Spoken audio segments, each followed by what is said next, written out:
रहे हैं ये ईश्वर की मर्जी है, हम रो रहे हैं ये भी ईश्वर की मर्जी है। कोई बात नहीं, आज हम 56 भोग खा रहे हैं तो ये ईश्वर की मर्जी है, और नमक रोटी खा रहे हैं ये ईश्वर की मर्जी है। प्रभु हम तो आपकी प्रसन्नता में अपनी प्रसन्नता देखते हैं, हमारी अपनी कोई इच्छा नहीं है। हम कल क्या खाएंगे हम इसकी चिंता नहीं करते, जो भगवान को खिलाना होगा वो दे देंगे, खा लेंगे। कल क्या पहनेंगे ये चिंता नहीं है, जो पहनाएंगे विधाता पहन लेंगे। कल कहां जाएंगे फिक्र नहीं है, जहां ले जाएंगे। इसलिए हम निश्चिंत रहते हैं ये सोचकर, हाँ कर्म तो करता हूं मैं, काम कर, कर्म कर, कर्मण्येवाधिकारस्ते, तू कर्म करता चल, ईमानदारी से आगे बढ़ता चल, बाकी टेंशन मत पाल, मैं बैठा हूं। भगवान कहते हैं तेरे करने ना करने का परिणाम मैं देने वाला हूं, तो कर्म कर, मेहनत कर। तो देखो आप मेहनत करो, काम करो, हंसो मुस्कुराओ, बाकी सब ईश्वर पे छोड़ो। घर बनेगा कि नहीं बनेगा, बेटी का ब्याह होगा कि नहीं होगा, दुकान चलेगी कि नहीं चलेगी, ये सब टेंशन तुम ना पालो। तुम अपना काम करो, ईमान ना हो। चिंता करने से क्या बेटी का ब्याह हो जाएगा? चिंता करने से घर बन जाएगा? पैसा कमाते रहो, घर बनेगा कि नहीं बनेगा ये ईश्वर पर छोड़ो। काम करते रहो, पैसा कमाते रहो, होगा। सब्र रखो। अब आप लोग क्या करते हैं, टेंशन में इतने परेशान हो जाते हैं कि आप काम करना छोड़ देते हैं, और टेंशन में आप बौखला जाते हैं, पागल से हो जाते हैं। जब काम करोगे नहीं तो टेंशन तो तुम्हें मार ही देगी ना। चिंता और चिता में बहुत अंतर नहीं है, चिंता और चिता में बहुत अंतर नहीं है। बताओ चिंता और चिता में क्या अंतर है?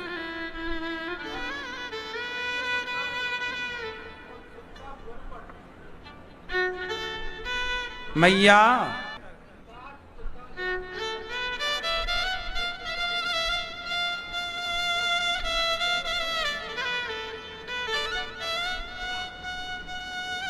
चिंता ता चिता चिता चिंता ता ता।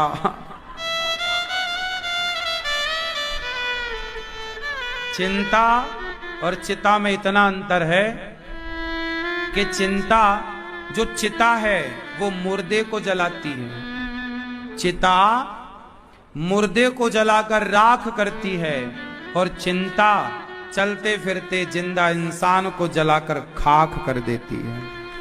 चिंता जिंदा व्यक्ति को जला देती है और चिता मुर्दे को जलाती है। इसलिए चिंता और चिता में बहुत ज्यादा अंतर, दोनों जलाती हैं। चिता का जलना अच्छा है, चिंता का जलना अच्छा, चिंता में जल जाना सही नहीं है। चिता में जल जाना, भाई चिता में जलने वाला एक बार मरता है, जबकि चिंता में जलने वाला हर दिन मरता है, हर घंटे मरता है, हर मिनट मरता है, हर सेकंड मरता है। इसलिए भक्त को, आप जैसे कथा सुनने वाले भक्तों को चिंता शोभा नहीं देती। इसलिए चिंता से ऊपर उठकर भगवान का चिंतन करना स्टार्ट कर लो।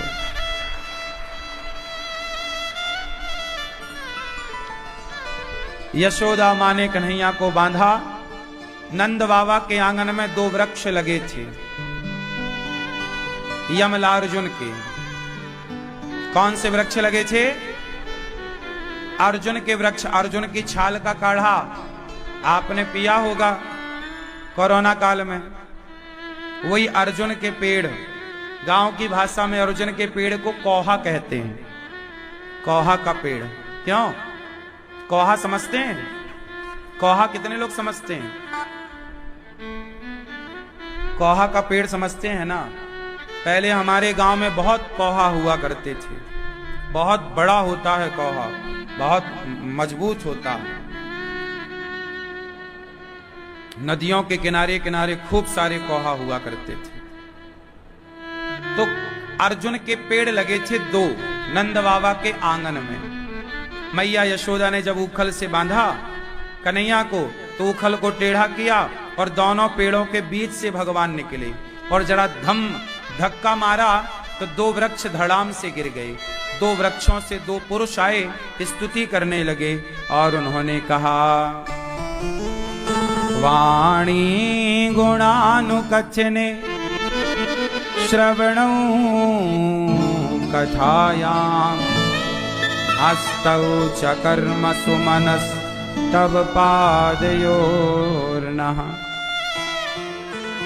स्मृत्यां शिरस्तव निवास जगत् प्रणामे दृष्टि सतां दर्शनेस्तु भवत्तनूनाम्। वाणी गुणानुकथने, वो दो वृक्ष जो थे, परीक्षित जी ने कहा वो कौन थे? तब कहा कुबेर के दो बेटे थे, नलकूबर मणिग्रीव इनका नाम था।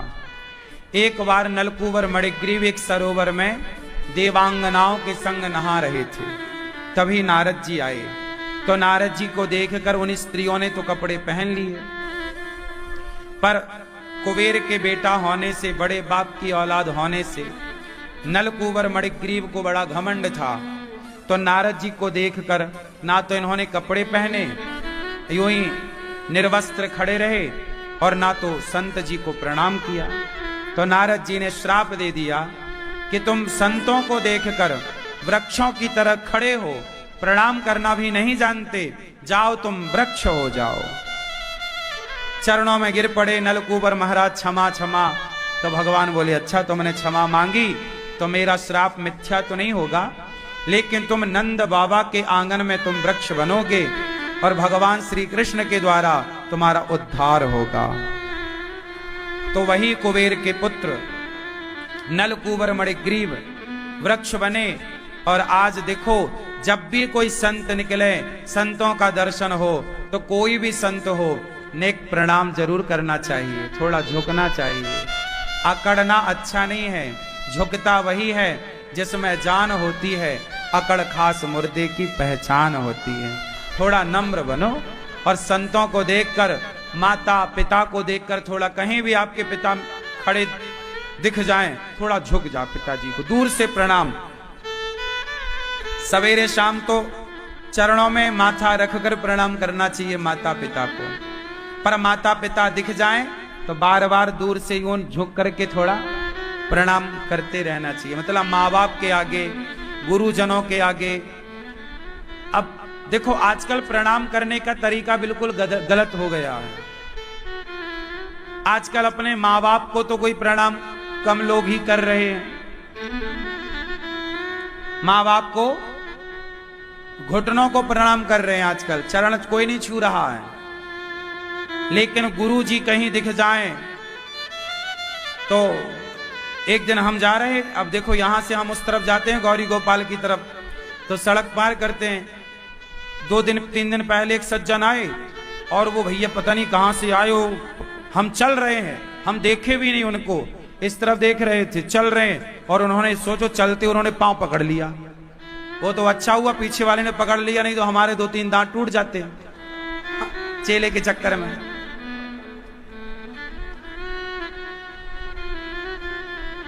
तो ऐसा पांव नहीं पकड़ा जाता कि तुम दांत ही तोड़ दो किसी के।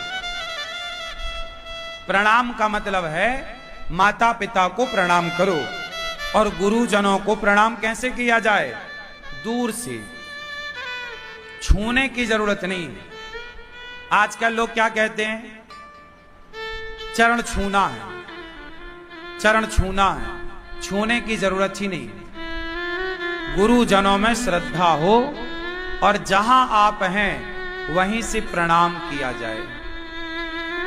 जैसे बिहारी जी को हम सब छूते नहीं हैं, लेकिन जहां खड़े होते हैं वहीं से हम बिहारी जी को प्रणाम करते हैं। तो क्या हमारा प्रणाम बिहारी जी स्वीकार नहीं करते होंगे? करते हैं। उसी तरह प्रणाम का अर्थ स्पर्श नहीं है, प्रणाम भाव का विषय है। जब आप प्रणाम करते हैं तो आपका वह भाव भगवान तक पहुंच जाता है और गुरु तक पहुंच जाता है। इसलिए छूने की आवश्यकता किसी को नहीं है सिवाय माता पिता के। माता पिता को छूकर प्रणाम करो, चरणों पे माथा रख के प्रणाम करो, बाकी और किसी को दूर से नमस्कार ऐसे, ठीक है। गुरुजन दिख जाए ऐसे। जहां आप खड़े हैं वहीं से अपना माथा जमीन पे रख के प्रणाम कर सकते हैं। पांव ही पकड़ के पांव पे ही माथा रखें, ये इसकी आवश्यकता बिल्कुल नहीं। अब कोई जा रहा है, सोचिए सोचिए, कई बार हम सीढ़ी से उतर रहे होते हैं, आपकी श्रद्धा अच्छी है, आपका भाव पवित्र है, लेकिन आपके इस भाव से कल को आपको चोट लग गई तो लोग तो ये कहें, अब देखो हम सीढ़ी से उतर रहे हैं, और तभी कुछ लोग ना पांव पकड़ लेते हैं। अब या तो आपको चोट लगेगी या तो हमें चोट लगेगी, हाँ या ना। आपको चोट लग सकती है कि हमारा, अब चलते हुए किसी को आप पकड़ लो तो वो गिरेगा, आपके ऊपर गिरेगा। यदि आपके ऊपर कोई गिरा तो आपको चोट लगेगी, और गिरा है तो उसे भी चोट लगेगी। तो इससे क्या होगा कि अच्छा, लोग जो देखने वाला दर्शक वो क्या करेगा, अरे देखो महाराज जी तो रौंद करके चले गए। देखने वाला क्या कहेगा कि देखो उनको लात मार के चले गए। भाई जब आदमी चलेगा और आप पांव पे गिरेंगे या पांव पकड़ेंगे तो वो पांव आपको जरूर लगेगा, नहीं लगेगा। पहले हम ना लकड़ी की वो खड़ाऊ पहनते थे तो लोग बड़ी श्रद्धा से पांव पे गिरते, और खड़ाऊ तो लकड़ी की है, और वो यदि आपकी उंगली पर रख गई ना तो पिचक जाएगी। फिर हमें लगा कि फिर हमने खड़ाऊ पहननी छोड़ दी कि उससे आपकी उंगली में चोट लग सकती है, क्योंकि लोगों को आप जितने बैठे हैं आप तो सुन रहे हैं तो समझ जाएंगे, कल फिर आपकी जगह यहां कोई दूसरा आके बैठेगा, रोज रोज एक ही बात थोड़ी समझाएंगे, हाँ या ना। लकड़ी की खड़ाऊ पहन के यदि हम चले और आपने यदि प्रणाम करने के चक्कर में यदि पांव और चलते समय यदि धोखे से आपकी उंगली में रख गई तो वो उंगली सीताराम हो जाएगी, हाँ या ना। बाद में फिर आप कहोगे अरे देखो गुरुजी ने हमें मार दिया, फिर जाओ पुलिस कंप्लेंट करने, अरे देखो हमें यहां से मार दिया। इसलिए आप भी सुरक्षित रहें और गुरुजी भी सुरक्षित रहें। गुरु और शिष्य के बीच की एक जो मर्यादा है यदि वो बनी रहे तो फिर वो बहुत अच्छा है। आज हर जगह एक मर्यादा की आवश्यकता है। किसकी जरूरत है? एक मर्यादा की। एक पिता पुत्र की भी एक मर्यादा होती है, एक मां बेटे की भी एक मर्यादा होती है। हमारे यहां एक मर्यादा है। नारद जी ने देखा कि इसने मर्यादा का पालन नहीं किया, प्रणाम नहीं किया। प्रणाम मतलब भाई ऐसे कर लेते। श्री नंद बाबा के आंगन के दो वृक्ष थे, दोनों का भगवान ने उद्धार किया। दोनों ने कहा वाणी, मेरी वाणी आपका गुणगान करती रहे, मेरे हाथ आपकी सेवा करते रहे। एक दिन क्या हुआ कि भगवान ने माता सुखिया पर कृपा की, इनका उद्धार हुआ। अघासुर, एक अघ मतलब होता है पाप, अघ मतलब मैया, ओ पीली मैया, कहां चली मेरी मां, बैठ जाओ मैया, आप बैठो, मेरी मां जा रही हो, टाटा कर लो। एक झोला कथा सुन ली आपने? क्यों? एक झोला पैक, ठीक, जल्दी आना, मैया जा रही हो आप, टाटा कर लो, जल्दी आना। अब तो पैट आप बैठ जाओ, जितने लोग हैं शांति से। अघ कहते हैं पाप को। एक अघासुर नाम का दैत्य कंस ने भेजा, जाओ। भगवान श्री कृष्ण उस समय बछड़े चरा रहे थे जंगल में। अघासुर आया और बड़ा मुंह फाड़ के बैठ गया। तो भगवान ने ग्वाल वालों के संग खेल खेला लुक्का छिपी का। तो जाकर के जब छिपे ग्वाल वाल, तो सांप के मुंह को गुफा मानकर छिप गए। जब सांप के मुख को गुफा मानकर छिपे तो भगवान ने रोका, अरे मत जाओ वहां, वो सांप है, वो पाप अघासुर है, राक्षस तुम्हें मारने आया। जब ब्रजवासियों ने सुन लिया कि कन्हैया रोक रहे हैं, पर सुनकर भी अनसुना कर दिया। और भगवान ने कहा कि जब भक्त चले गए तो मैं भी चला जाऊं। वो अघासुर कृष्ण के इंतजार में ही था। भगवान गए, अघासुर ने मुंह बंद किया। भगवान ने छोटा सा रूप बना के नासिका छिद्र में जाकर बैठ गए। अघासुर का उद्धार हुआ और उसके प्राण निकल गए। प्राण ज्योति जाकर भगवान के चरणों में समाई और कृपा दृष्टि डाली तो जितने ब्रजवासी अघासुर के मुंह में गए सब मर गए थे। पुनः भगवान की कृपा से वो जीवित हो गए। अघ कहते हैं पाप को। सुनो, जब आप कोई भी गलत काम करते हो तो आपने कभी ध्यान से सुना हो, जब आप कोई भी गलत काम करते हो तो आपके कानों में एक आवाज आती है कि ये गलत है। बताओ वो आवाज किसकी होती है? जब भी कोई भी आप गलत काम करते हो तो एक बार आपके भीतर से एक आवाज आती है, आपके अंदर से एक आवाज आती है कि ये गलत है। लेकिन आप उस अंदर की आवाज को सुनकर भी अनसुना करते हैं और वो गलत काम कर लेते हैं।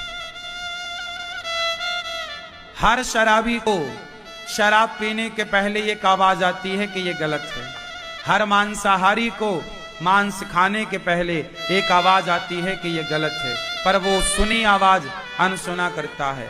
हर बलात्कारी को एक बार ये अंदर से आवाज आती होगी कि ये गलत है, पर वो सुनकर आवाज अनसुना करता है। जानते हो वो आवाज किसकी थी?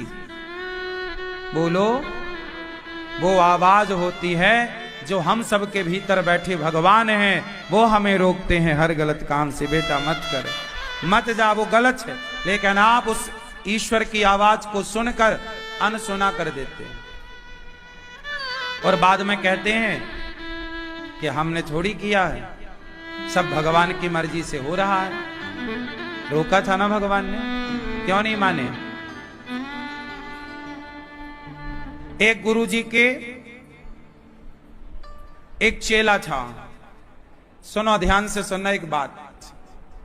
ये सब वेदांत की और उपनिषदों की बातें हैं जो हम आपको कहेंगे समझने के लिए।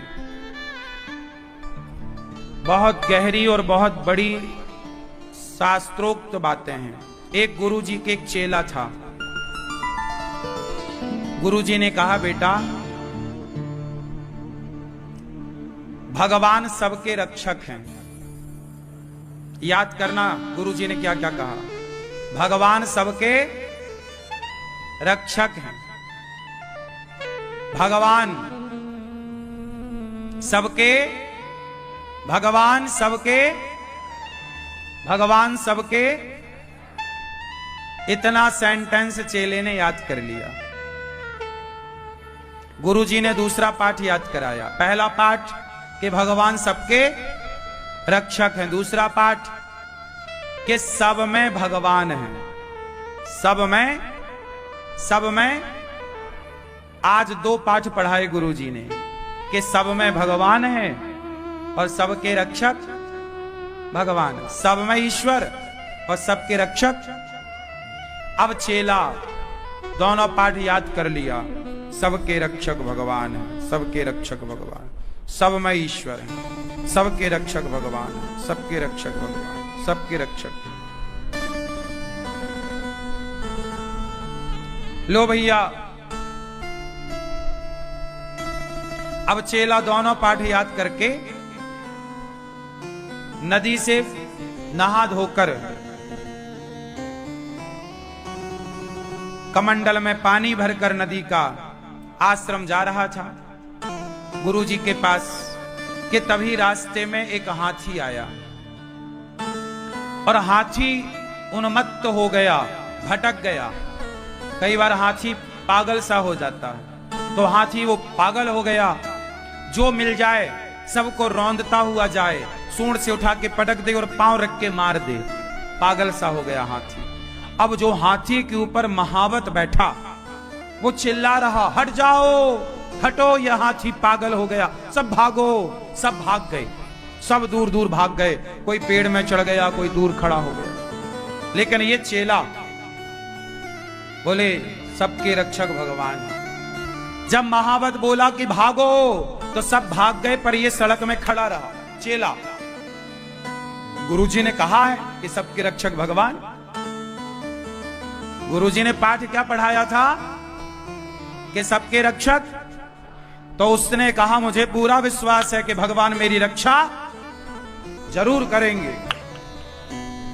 अब वो खड़ा, हाथी मैं बैठा, महावत बोला भाग, नहीं नहीं, सबके रक्षक भगवान, भगवान सबकी रक्षा करेंगे, मेरी रक्षा भगवान करेंगे, सबके रक्षक भगवान। वो खड़ा रहा, हाथी आया, सूंड से उठाया, उठा के घुमा के पटका, इसकी नस नस ढीली पड़ गई चेला की।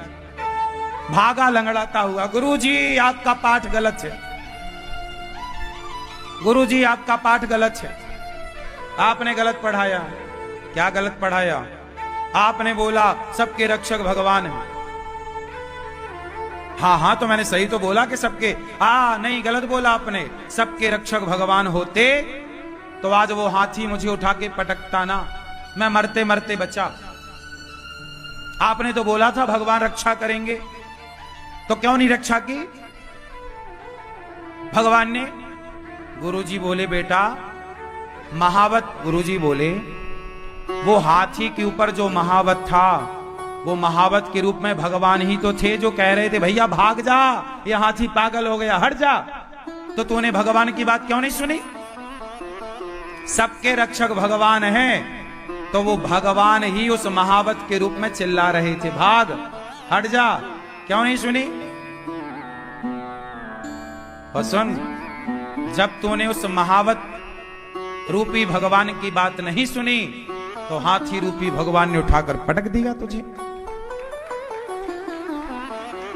सबके रक्षक भगवान हैं, पर जो आपके अंतर की आवाज है वो आवाज भी ईश्वर की है।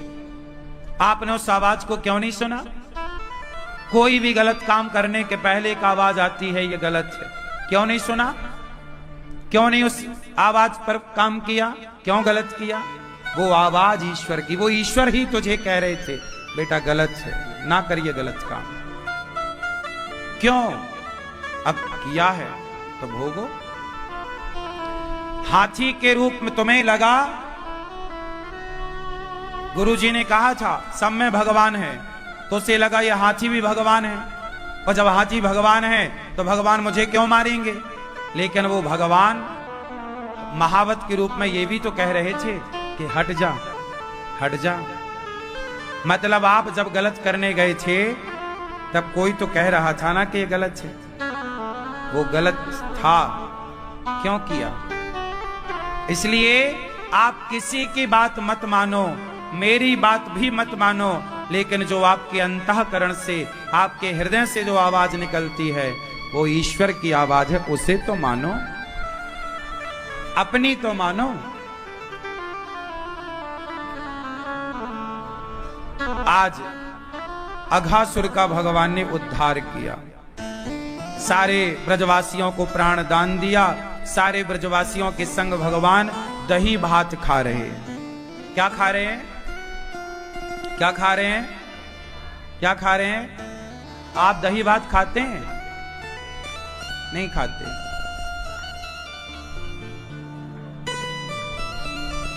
गर्मियों में दही भात खाना चाहिए, लू नहीं लगती, गर्मी परेशान नहीं करती दही भात खाने से। सर्दियों में दही भात मत खाइएगा, दही भात गर्मियों का विषय है।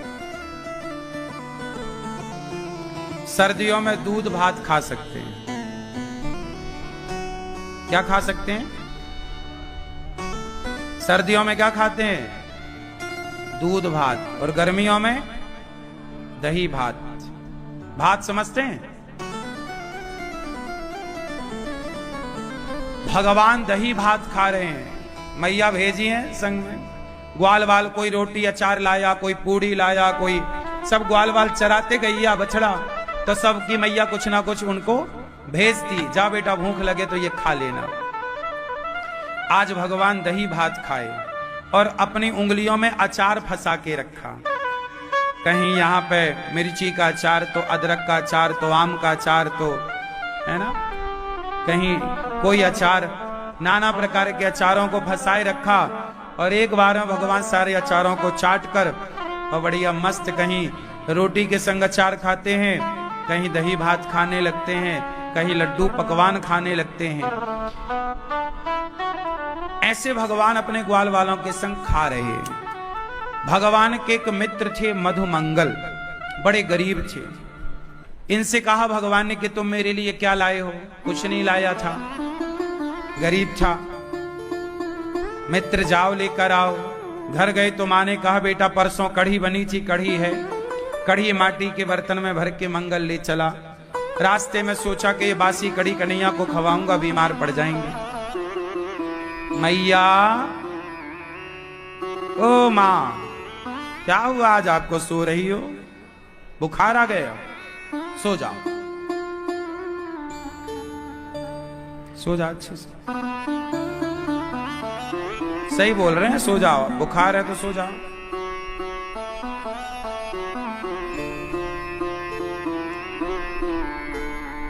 तकिया बुलवाएं, मिलाएंगे। बुखार है ना? और किसी को तो नहीं चढ़ी बुखार? भैया आपको बुखार है? नहीं। भगवान दही भात खा रहे हैं। मंगल से कहा जाओ कढ़ी लेकर आए, मंगल कन्हैया को कढ़ी खवाऊंगा। बासी कढ़ी, बड़ी खट्टी कढ़ी। मंगल सोचे ये बासी खट्टी कढ़ी कन्हैया खाकर बीमार पड़ जाएंगे। सारी कढ़ी खुद पी गए मंगल। जो बची यमुना में फेंकी। भगवान बोले मंगल मेरे लिए लाया और तूने यमुना में फेंक दी, और तूने पूरी डकार गट कर ली। पर जल्दी जल्दी पिए मंगल, तो मुंह में भरी थी। भगवान ने अपना मुंह लगाया मंगल के मुंह में, एक तमाचा लगाया गाल में, तो मंगल के भीतर की कढ़ी भगवान के भीतर आ गई। भगवान ने उस कढ़ी का पान कर लिया। अब मंगल के कढ़ी को जब भगवान खाए तो ब्रह्मा जी ने देखा इस दृश्य को। ब्रह्मा जी को लगा कि ये कैसे भगवान है? यदि भगवान होते तो ये उगलन तो ना खाते। ये जूठन खा रहे हैं, उगलन खा रहे हैं। भगवान नहीं। सोचो कि भगवान की भगवत्ता पर ब्रह्मा जी मोहित हो गए। भगवान को ब्रह्मा नहीं समझ पाए तो हम और आप क्या समझ पाएंगे? ब्रह्मा जी को लगा ये भगवान नहीं, उगलन खा रहे हैं। तो ब्रह्मा जी ने परीक्षा लेनी चाहिए। क्या परीक्षा ली? भगवान के ग्वाल वालों का अपहरण कर लिया। ग्वाल वालों का और बछड़ों का अपहरण करके अपने ब्रह्मलोक ले गए ब्रह्मा जी। सारे बछड़े और ग्वाल वाल चुरा लिए ब्रह्मा जी। भगवान ने देखा कि मेरे ग्वाल वाल कहां गए, मित्र कहां गए, मेरे बछड़े कहां गए, बछिया कहां गई। जब भगवान ने देखा अच्छा ब्रह्मा जी ने पंगा लिया है, तब भगवान ने स्वयं को बछड़ों के रूप में, ग्वाल वालों के रूप में परिणित कर लिया। एक कृष्ण अनेक रूपों में दिखाई पड़ने लग गए। ग्वाल वालों के, बछड़ों के रूप में एक ही कृष्ण नजर आने लगे। अब देखो हर रूप में कौन था? उस समय सारे ब्रजवासियों ने अपनी अपनी बेटियों का विवाह कर दिया और हर ग्वाल वाल के रूप में उस समय कन्हैया थे, तो सबकी छोरियों का ब्याह कन्हैया से हो गया। तो ब्रज की सारी गोपियां कृष्ण की पत्नी हो गई, क्योंकि उस समय हर ग्वाल के रूप में, हर ग्वाला के रूप में, हर बच्चे के रूप में कौन था? असली तो ब्रह्मा जी के पास थे। तो भगवान का सबसे ब्याह हो गया, तो भगवान सबके पति हो गए। आप मैया, आपके पति का नाम क्या है? अच्छा, नाम लिखा रखा है? पति का नाम हाथ में?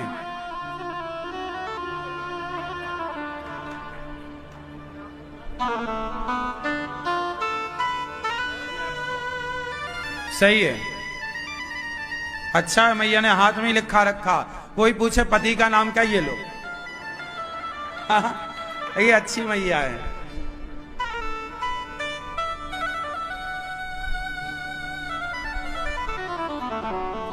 पति का नाम क्यों मैया? आपके पति का नाम लक्ष्मी नारायण, ये बढ़िया पति हैं आपके। आपके पति का नाम और आपके? बृहस्पतिवार, बृहस्पति पाठक। तो आपके पति का नाम क्या है? आपके बेटा? हाँ, अभी ब्याह नहीं हुआ? अच्छा, आपके पति का नाम? हम सबके पति। अच्छा, ये बताओ, आप में से कितनों के पति भगवान हैं? किस किस के पति भगवान हैं?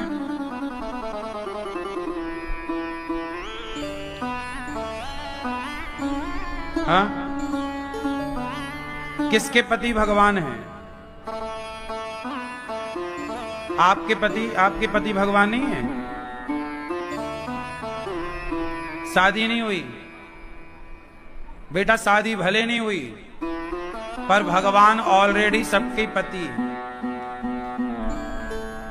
भगवान सबके पति, भगवान सबके। हाँ या ना? आप सब गाते हो, तुम हो एक अगोचर, सबके प्राणपति, स्वामी सबके प्राणपति। तो सबके पति कौन? भगवान। पति का मतलब पारक्षणे धातु से पति बनता है, जो हम सबकी रक्षा करें, उनका नाम पति है। और भगवान हम सबके प्राणों के रक्षक हैं और प्राणों के पति हैं। तो भगवान आप सबके कौन हैं? असली पति तो भगवान ही हैं सबके। असली पति तो भगवान ही है। लेकिन आजकल भगवान को कोई अपना असली वाला मानता ही नहीं। एक मीरा थी जिन्होंने पति के रूप में उन्हें पाया। और पति का मतलब, इस पति के भाव मतलब ये नहीं कि आप कोई शारीरिक भाव से भगवान को पूजो, भोग विलास के भाव से नहीं। पति भाव एक ऐसा भाव है रक्षा के अर्थ में। पति किसे कहते हैं? पिता किसे कहते हैं? पिता वो जो रक्षा करे, उसी का नाम पति है। लेकिन आप लोगों ने पति का अर्थ गलत ही कर रखा है। आपको तो लगता है जो हमारे पप्पू का पापा बनेगा वो ही पति कहलाएगा। ये अर्थ नहीं है। पति का अर्थ है रक्षा से, जो आपके विचारों की रक्षा करे, जो आपकी रक्षा करे सब तरह से, वो पति है। जैसे हमारे देश में एक पति और है, राष्ट्रपति, जो राष्ट्र की रक्षा करने वाले हैं, सारी सेना उनके अंडर में है। तो राष्ट्रपति मतलब सबकी रक्षा करने वाले को पति कहते हैं। तो भगवान सबके रक्षक हैं। बोलो हाँ। तो रक्षा करने वाले को यदि राष्ट्रपति कहते हैं, सेनापति कहते हैं, तो सब भक्तों की रक्षा करने वाले को भगवान कहते हैं। भगवान सबके पति। इस भाव से कहा गया कि तुम हो एक अगोचर सबके प्राण। तो हम सबके पति कौन? भगवान। तो गोपियों के पति भी भगवान, क्योंकि गोपियां तो उन्हें मीरा की तरह, जैसे मीरा ने पति भाव से भजा, भगवान को गोपियों ने भजा। तो भगवान ने सारे सखियों से अनेक रूपों में कृष्ण थे, सबका ब्याह हो गया। ब्रह्मा जी बाद में आए, क्षमा मांगे कि प्रभु हमसे गलती हो गई, हमने आपके ग्वाल वालों से आपको दूर किया। भगवान ने क्षमा नहीं किया। जब राधा रानी से ब्रह्मा जी ने श्री कृष्ण का राधा जी से विवाह कराया, राधा और कृष्ण का विवाह हुआ है कि नहीं हुआ? हम आपसे पूछ रहे हैं, क्यों हुआ कि नहीं? हा? नहीं हुआ? मैया बताओ, हुआ है? ये मैया को तो कार्ड मिला था, आपको नहीं मिला, तो आप कह रहे हो नहीं हुआ। तो आई थी ना शादी में, विवाह में? नहीं। राधा जी का कृष्ण से विवाह हुआ कि नहीं? बोलो। नहीं हुआ। आप बताओ, हुआ? कहां हुआ? मैया आप बताओ, राधा कृष्ण का विवाह हुआ कि नहीं हुआ? आप बताओ, कहां? टोपी वाले भैया,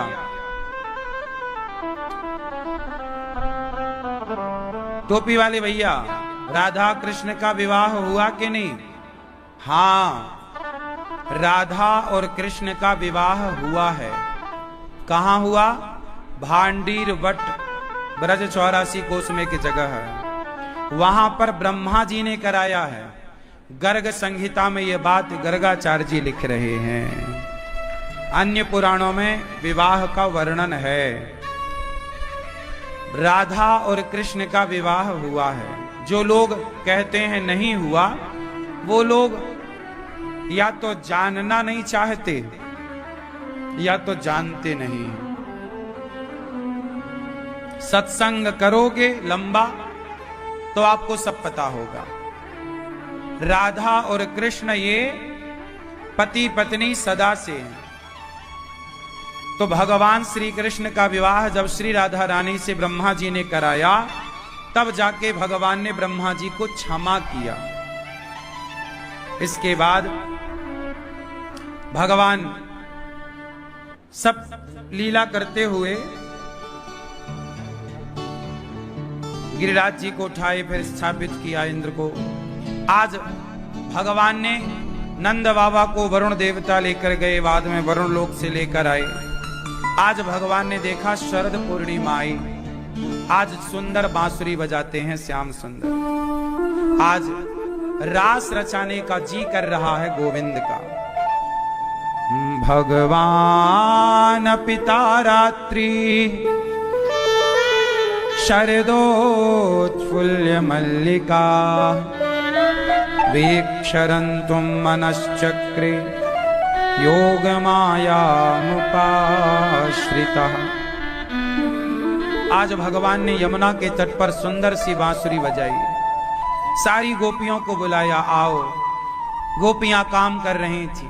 दुहंत्यो भी अयो काश्चित दोहम हित्वा समुत्सुका। कोई गाय दोहने का, कोई कुछ कोई कुछ। आज भगवान ने बांसुरी बजा के गोपियों को बुलाया। गोपियां सारा काम धाम छोड़ छोड़ कर, फिर पात्र वहीं छोड़ा, दौड़ पड़ी। एक गाय दोह रही थी, दौड़ पड़ी। एक बच्चे को दूध पिला रही थी, काम वहीं छोड़ा, बच्चे को वहीं छोड़ा और दौड़ पड़ी कृष्ण से मिलने के लिए। एक सखी दूध पीते बच्चे को छोड़कर दौड़ रही है। अब बताओ, गोपियां सारा काम छोड़ रही हैं, कृष्ण के पीछे भाग रही हैं। ये सही है या गलत है?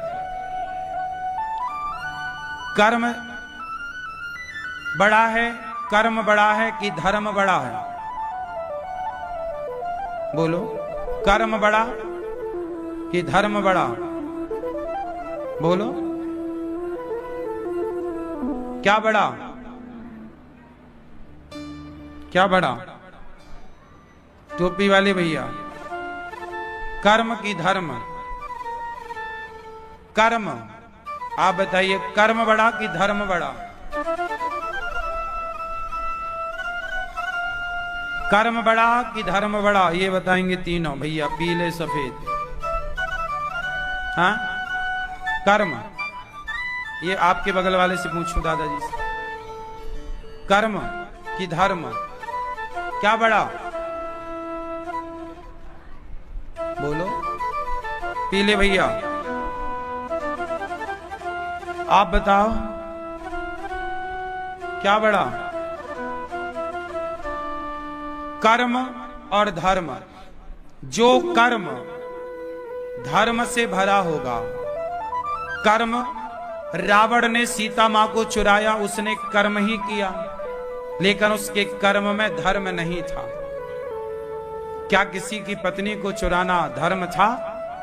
जब रावण ने पत्नी चुराई किसी की, कर्म तो किया, लेकिन उसके कर्म में धर्म ना होने से उसका कर्म गलत हो गया। इसलिए कर्म बड़ा नहीं, जिस कर्म में धर्म होगा, धर्म युक्त कर्म बड़ा होगा। कसाई गाय काट रहा है, कर्म कर रहा है, पर उसके कर्म में धर्म नहीं है। इसलिए धर्म से भरा हुआ कर्म श्रेष्ठ है। जरूरत है श्रेष्ठ कर्म की। श्रेष्ठ कर्म कौन सा? धर्म से भरा हुआ। इसलिए धर्म ऊपर है, ना कि कर्म। कर्म तो शराबी भी शराब पीने का कर्म कर ही रहा है, पर उसके कर्म में धर्म नहीं है।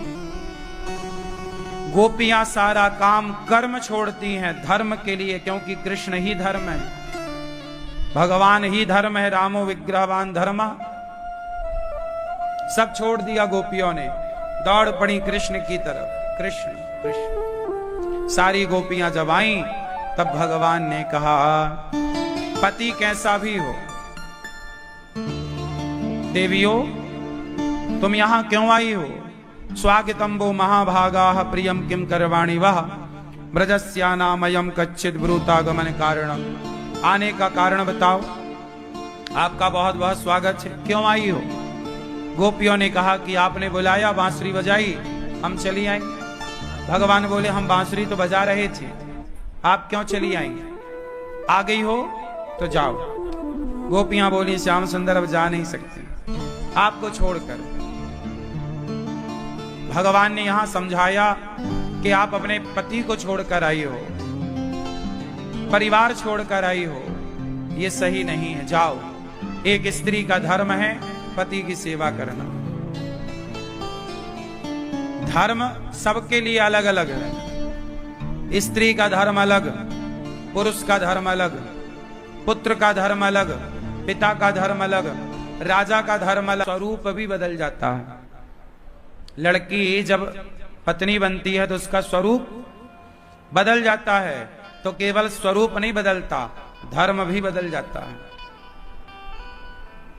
जो लड़की कल तक मन माना कार्य करती थी, अब विवाह हो गया है, तो उसे अपने पति को भगवान मानकर, पति की आज्ञा को मानकर, पति की आज्ञा को ही ईश्वर की आज्ञा मानकर उसका पालन करना चाहिए। ये नारी का धर्म है। और पुरुष का धर्म कि वह अपनी पत्नी का भरपूर सम्मान करे, पत्नी का कभी शोषण ना करे, पत्नी के साथ अत्याचार ना करे, पत्नी की भावनाओं को भी समझे, पत्नी के सुख दुख का भी वो समझ कर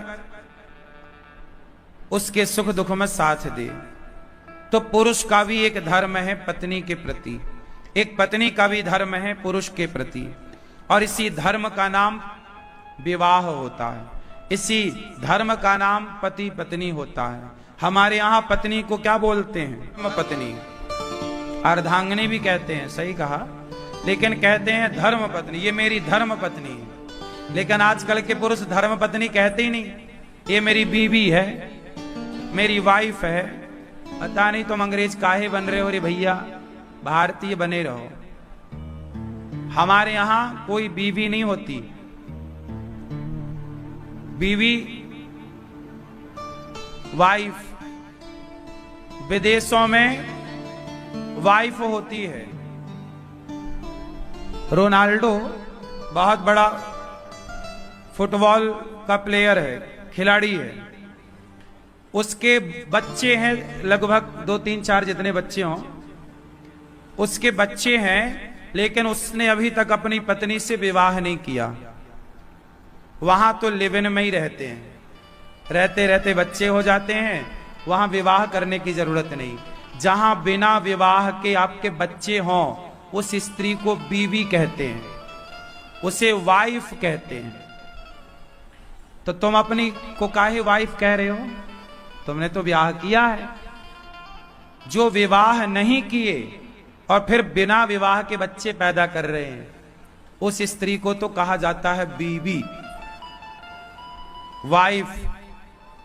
लेकिन जो हमने मंडप के नीचे वेदों की आज्ञा से समाज के सामने हमने अग्नि को साक्षी मानकर, ध्रुव तारा को साक्षी मानकर, वेदों को साक्षी मानकर, समाज को साक्षी मानकर फेरे लेकर जो विवाह किया, वो हमारी धर्म पत्नी है। क्योंकि हमने धर्म से विवाह किया। हमने किससे विवाह किया? धर्म से। सारे धर्म का पालन किया। अग्नि के सामने, ब्राह्मण के सामने, वेद मंत्र के द्वारा, समाज के सामने, विधि विधान से हमने विवाह की सारी रस्मों को पूजा है। हल्दी हुई, तेल हुआ, हल्दी तेल चढ़ा, मंडप गड़ा, पूरा विधान हुआ। वो हमारी वाइफ नहीं कहलाएगी। वाइफ मतलब तो सामान्य भाषा में कहें तो रखेल है ना। हमारे यहां वाइफ का कल्चर नहीं रहा। ये मेरी धर्म पत्नी है, ये मेरी। और तुम मैया, तुम्हारा पति तुम्हें वाइफ कहे तो मना किया करो, हम तुम्हारी वाइफ नहीं है। कोई रखेल हो तुम क्या? धर्म पत्नी कहो, हमें धर्म पत्नी कहो। हम धर्म से आई हैं आपके घर। बताओ, आप अपने पति के घर काहे से गई हो? बोलो, किससे गई हो? धर्म से। तो जब धर्म से गई हो तो धर्म पत्नी हो आप, अर्धांगिनी हो आप। वाइफ के चक्कर में काहे पड़ गई? भाई वो लोग कहते हैं वाइफ जो ब्याह करते नहीं और बच्चे पैदा कर रहे हैं, उनके कल्चर में है वाइफ बीवी फटाफट, है ना।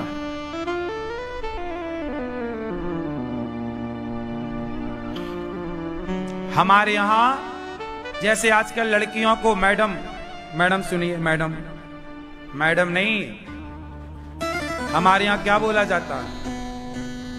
आज क्या बोलते हैं? मैडम जरा सुनिए, मैडम, मैडम बोला जाता है। पहले क्या बोला जाता था? हाँ, मैना। तुम कौन से युग से आई हो? एलियन तो नहीं हो?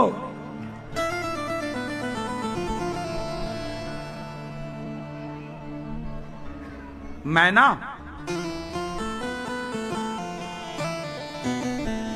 कबूतर जा जा जा, मैना को संदेश दे के आ। सिंपल है। हमारे यहां मैडम का कल्चर नहीं था। सिंपल भाषा में बहन, बहन और या देवी। क्या बोलना है? देवी, देवी जी। हाँ हाँ, बहनी बोल रही हैं आप। बहन। मैडम अच्छा है कि बहन? आपको मैं मैडम बोलूं कि बहन? बहन जरा सुनो, बहन जरा यहां आओ, मैडम जरा यहां आओ, मैडम जरा सुनो। क्या अच्छा है? बोलो, क्या अच्छा है? बहन अच्छा है। भारत के हो ना, तो भारत तो एक रिश्तों को बनाकर जीने वाला देश है, एक रिश्तों के सूत्र में बंधकर रहने वाला एक देश है। भारत में रिश्ते हैं, अमेरिका लंदन में रिश्ते नहीं हैं, इसलिए वहां तो मैडम है।